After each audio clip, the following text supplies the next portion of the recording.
Let's be honest, statistics can seem daunting, especially when it comes up during a data science job interview. Sometimes it feels like no matter how much you have prepared, there are those unexpected questions that catch you off guard. So how can you get ready for them? In this video, we are going to explore the top statistics questions that often come up in these interviews using a data-driven approach. And we'll present everything in a way that's easy to understand, even if it's been a while since you last studied statistics. The best part?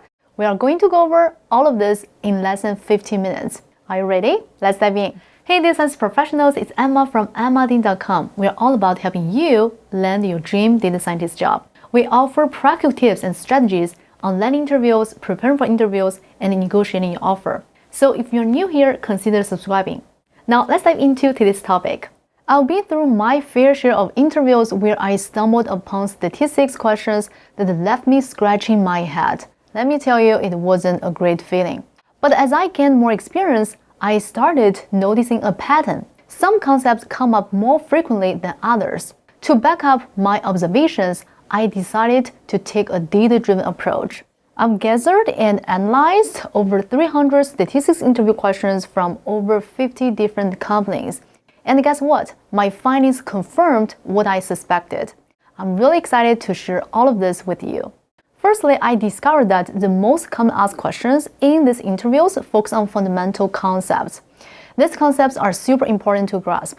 So in this video, we are going to dive into the top 5 concepts that come up most often. They are p-value, linear regression, t-test, correlation coefficient, and types of errors. Now, out of all these concepts, p-value stands out as the most important one in data science interviews. It appears over 10% of the questions. Almost half of the companies out there ask candidates to explain what a p-value is. So it's crucial that you understand this concept inside out and how it's commonly used. This will greatly increase your chances of acing your next interview. Now let's take a closer look at each of these concepts one by one. Let's dive into the concept of the p-value. Usually, you will come across a question about how to explain it. We'll provide a structured answer by breaking it down into a few steps. We'll look at the definition, the meaning of its values, and its application to answer this question. The p-value is a useful tool in hypothesis testing to help us make sense of our observations and draw conclusions. Simply put, the p-value measures how likely we are to get results as extreme as the ones we observed in our sample, assuming that our initial assumption, the null hypothesis, is true. When we say as extreme, we mean results that provide enough evidence to support an alternative hypothesis. A low p-value means that we have less support of the null hypothesis. In practice, we often use a cutoff value of 0.05. If the p-value is less than 0.05, it means we have strong evidence against the null hypothesis, so we can reject it. On the other hand, if the p-value is greater than 0.05, it means we have weak evidence against the null hypothesis, so we can't reject it. One common application of the p-value is in A/B testing. Imagine we have a treatment group and a control group, and we want to determine if there's a difference between them in terms of a specific metric. We run the experiment and collect data from both groups. The smaller the p-value, the more confident we can be that there's actually a difference between the two groups. Now, we've discussed what a p-value is. Another common asked question is how to explain it to a non-technical audience. A helpful method is to use simple examples. Let's consider a scenario involving a productivity app called Notion. You and your colleagues want to improve efficiency and accomplish more tasks within the limited time you have. To test the effectiveness of Notion, you decide to run an experiment. You divide your team into 2 groups. One group uses the app to manage their tasks and track their progress, while the other group continues with their typical task management methods. After a period of time, you evaluate the productivity of each group. Now, we can bring in the concept of the p-value to evaluate the significance of the results. You calculate the p-value to determine if the difference in productivity between the 2 groups is statistically significant or if it could be due to chance. A low p-value would suggest that the app is likely effective in boosting productivity. On the other hand, a high p-value would indicate that the observed differences in productivity could be due to random factors rather than the app itself. By considering the p-value, we can make a more informed decision about whether the notion is likely to be beneficial for improving productivity. So now that we've covered p-value, let's dive into another important topic, linear regression.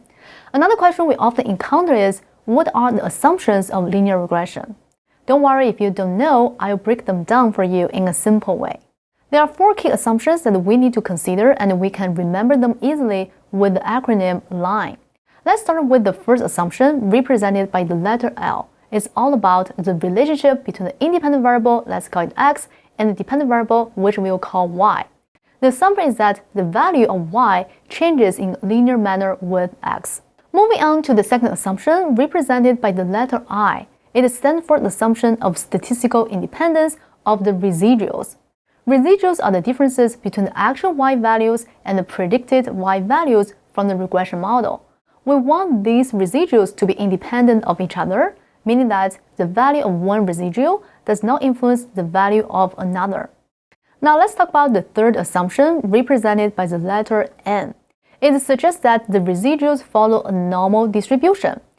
In simpler terms, if we were to plot the residuals on a graph, we'd want them to form a nice symmetric bell-shaped curve. However, in large samples, this assumption becomes less critical. Finally, we have the fourth assumption, represented by the letter E. It stands for equivariance. We want the variability of the residuals to be consistent across different values of x. This means that the spread of the residuals shouldn't change as x increases or decreases. So to summarize, the assumption of linear regression can be remembered using the acronym LINE. We have the L for the linear relationship between x and y, the I for the independence of residuals, the N for normal distribution of residuals, and the E for equivariance of residuals. And that concludes our discussion of the first 2 statistics concepts in interviews. Now, if you are eager to delve deeper into this subject and want to discover more about the insights I gained from analyzing over 300 statistics interview questions, I've got something special for you. I'll put together a handy cheat sheet that covers the most frequently asked statistics interview questions.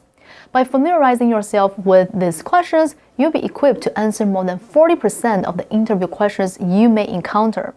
Best of all, you can download this cheat sheet absolutely free. Just click the link provided in the video description below. Alright, let's now proceed with our list of questions. Next, let's dive into the topic of t-tests. It's a concept that often comes up in interviews and is really useful to understand. So, what are the assumptions of the t-test? And when can we actually use it? Let's break it down. A t-test is a statistical tool that helps us determine if 2 groups have different means, and there are a few key assumptions we need to keep in mind when using it. Actually, most of the assumptions of linear regression also apply to t-tests, except for the one about linear relationship. So we can simplify it using the acronym I and E to remember the assumptions. Let's go through them one by one. The I in I and E stands for independence. It simply means that the observations within each group or sample should be independent of each other. In other words, the samples in one group shouldn't be influenced by other samples in the same group. Moving on to the N in I and E, which stands for normality. This assumption tells us that the data in each group or the differences between the groups should roughly follow a normal distribution. It means that the data should kind of look like a bell curve. However, even if the data doesn't perfectly fit that shape, the t-test can still handle it well, especially when we have a large sample size. As the central limit theorem states that the sampling distribution of the sample means will be approximately normal, regardless of the shape of the population distribution. Finally, the E in I and E stand for equivariance. If we are comparing the means of 2 independent groups, it's ideal if the variances of these groups are roughly the same. This assumption is crucial for interpreting the results accurately. But if the sample variances are significantly different, we can use alternative versions of the t-test, like Welch's t-test. These variants do not require equivariances and can provide valid outcomes. Now, if you want to learn more about how to use the t-test for 1 sample or 2 sample tests, I've got dedicated videos on those topics with implementation in Python. You can find them in this video description below. Alright, let's look at another popular topic in statistics, the correlation coefficient. A question that often comes up is how to tell the difference between covariance and the correlation coefficient. Here's a table that summarizes the main differences between them. The correlation coefficient tells us how strong the linear relationship between two variables is, while covariance focuses on the direction of the relationship. To calculate the correlation coefficient, you divide the covariance by the square root of the product of the variances of the two variables. Now, when it comes to the units of the measurement, the correlation coefficient is unitless. This means that even if you use different units for the original variables, it won't affect the correlation coefficient, as long as there's a linear relationship between the variables. On the other hand, covariance is obtained by multiplying the units of the two variables together. Here's another key difference. The absolute value of the covariance cannot be greater than the product of the standard deviations of the individual variables. However, the correlation coefficient always falls between -1 and 1.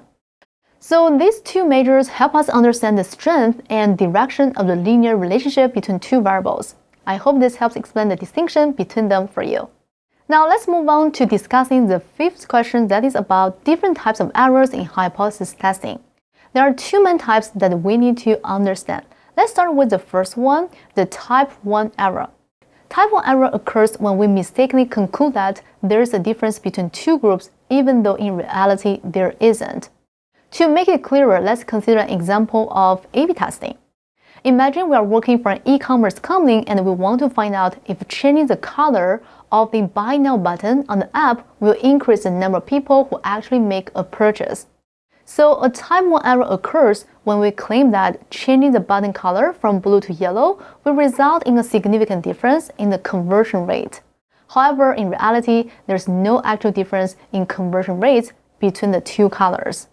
Now let's move on to the second type of error, known as a type 2 error.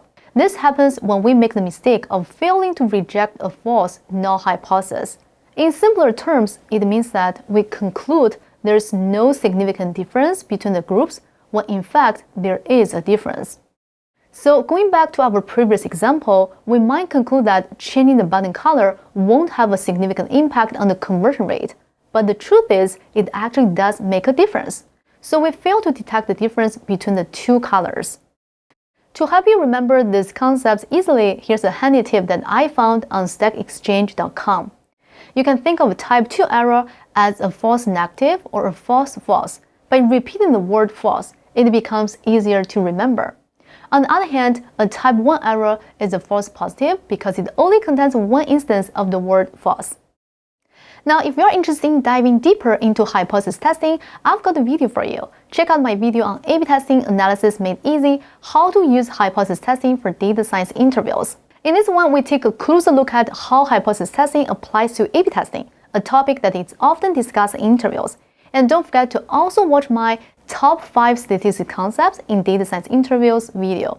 It's a fantastic resource where you can learn about other important concepts that might show up in your next interview. By the way, I've put together a whole playlist dedicated to helping you crack those tough statistics interview questions. It's not just beneficial for interviews, but it will also boost your skills as a data scientist.